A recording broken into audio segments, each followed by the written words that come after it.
So about a week or so ago, I reported that a couple of MLB executives had predicted the Yankees were going to make a big trade with the Minnesota Twins to address the third base hole. Right? They still need a third baseman who's a right-handed hitter. Okay. Yes, we have some switch hitters, but Jason Dominguez has a lot of trouble hitting from the right-handed side still, and Oswaldo Cabrera has trouble hitting from one side as well. So from the left-handed side. So still, we need a strictly right-handed bat, and they keep alluding to it in the games as well. So that doesn't mean I'm ready to give up on either one of them. It doesn't make any sense to do that. But the fact of the matter is, a right-handed hitter in this lineup would probably do the Yankees some good. Okay, and again, if you are a Yankee fan and you want to be updated, and you want to know exactly if and when they do make a trade, make sure you subscribe to this channel, please. If you haven't done that yet, okay, and hit that notification button as well. I don't want you to miss anything. Your subscribing means the world. We're on the march to 30,000 subs, and would love to get there by this year. So I thank you for it. But now, the trade that was mentioned, okay, and it's being brought up again now. So, is a trade for third baseman Royce Lewis from the Minnesota Twins. Okay, young right-handed hitter in exchange for Oswald Peraza, Henry Lane, left-handed pitcher, and Cam Schlittler, one of the top right-handed pitching prospects. Okay, I'm going to pull up Royce Lewis's stats here. Okay, and again, he's 25 years old. He's a young player. He's got several controllable years left. Okay, he's got a 3.4. This is in his career, very young career, 3.4 WAR, 147 hits, 33 home runs, and a batting average of 268. So, and that's just again 2 seasons. So he still has 4 years of control, if I think it is, or 3 years of control. So he would come on the cheap, and that would be the prospect cost for the Yankees. And again, it's cheaper than Nolan Arenado. And the other thing too is maybe he has some positional versatility. He would not be blocking somebody like George Lombard, right? In his quest to potentially be the next Yankees third baseman. So that's a good thing too. And because the fact of the matter is, Anthony Volpe's not going anywhere. Okay, let's just be real about that now. And Jazz Chisholm's not going anywhere in 2 years. Okay, or for at least 2 years. So Royce Lewis can give the Yankees some flexibility.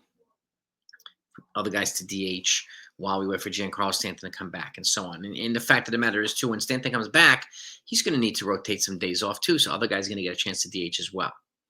Okay, but this righty bat seems to be the most logical fit, and he's the one that's most talked about right now for the Yankees. Okay, I like Nolan Arenado and his decent defensive prowess, but Oswaldo Cabrera is playing a pretty stout third base. He just can't hit. But that's the problem, okay? And Oswald Peraza, I like him, but he's out of options. And the fact is, too, he's streaky with the bat. He's not streaky with the glove. He's streaky with the bat. And he's streaky with being healthy. He's either healthy or he's hurt. He's either hitting or he's not hitting, right? And it goes the streaks, ups and downs. And like I said, his main consistency is his glove.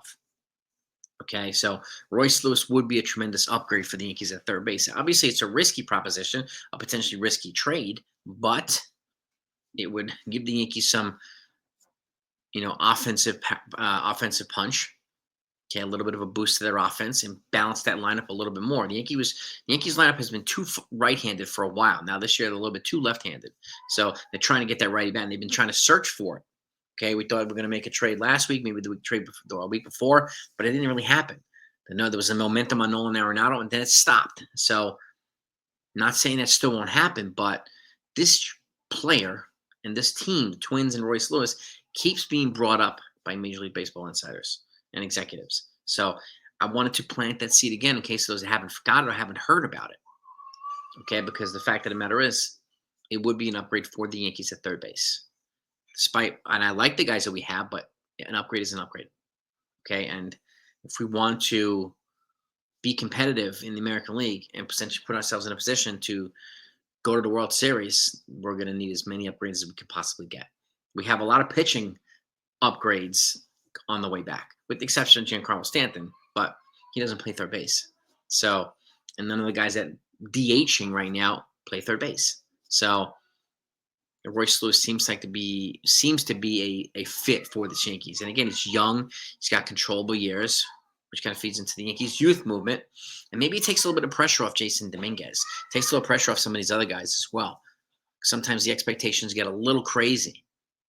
by the fans, by the beat writers, and so on. Okay. And there's nothing more frustrating than people who don't play the game judging these guys on how to play the game. So, it's not as easy as you think. Torpedo bats don't solve the person's ability to hit a 98-mile-an-hour pitch. Okay. It doesn't make it any easier to hit a 98-mile-an-hour fastball with movement. If you can't hit it with a regular bat, you're not going to hit it with a torpedo bat. Okay. That's an acquired skill, a developed skill that needs to be practiced all the time.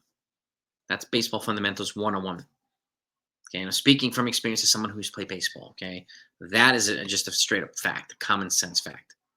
But back to Royce Lewis. Okay, he's a guy that maybe can contribute to this Yankees. Okay, and maybe he can contribute to a lineup that's going to be facing the Diamondbacks tonight.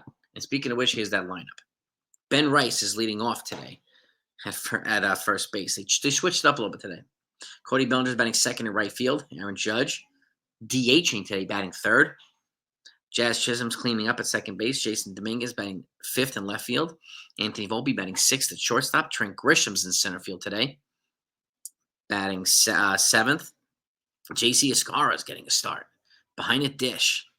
Okay, so Austin Wells get a day off, and there's no surprise. 5-6 straight games without a day off. So even though his bat's hot, and Oswaldo Cabrera is batting ninth at third base. And on the mound is Cookie Carrasco.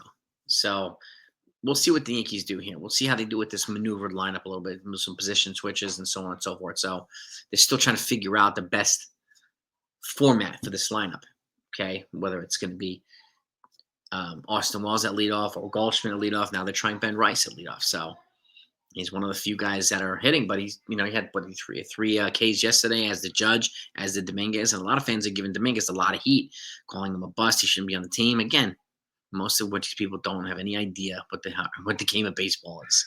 He's a rookie, okay, and he's been pitching. He's been facing quite a few top pitchers so far. He needs time to adjust, just like Anthony Volpe got, just like Austin Wells got. He needs time to adapt. Okay.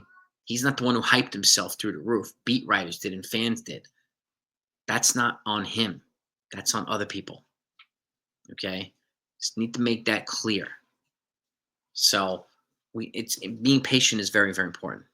And being patient while some of these other guys come back, okay, from the IL is important too. Our reinforcements are going to be coming. We don't really know when Giancarlo Stanton's going to come. We also don't know whether he's going to use a torpedo bat or not. And Aaron Judge isn't using it. We know Spencer Jones is now, but he's not up here yet. So there's going to be some more maneuverability in the Yankees, and I do expect them to make a trade. I'm keeping a particular eye on this one because it keeps being brought back up by the same MLB folks in the Yankee circle. So we'll see if it actually happens. That's what's going to be really curious. So, but you let me know what your thoughts are, gang. Obviously, we'll be live after the game to recap it. Okay. Other than that, got to get back to work. Have a great day. Go Yankees.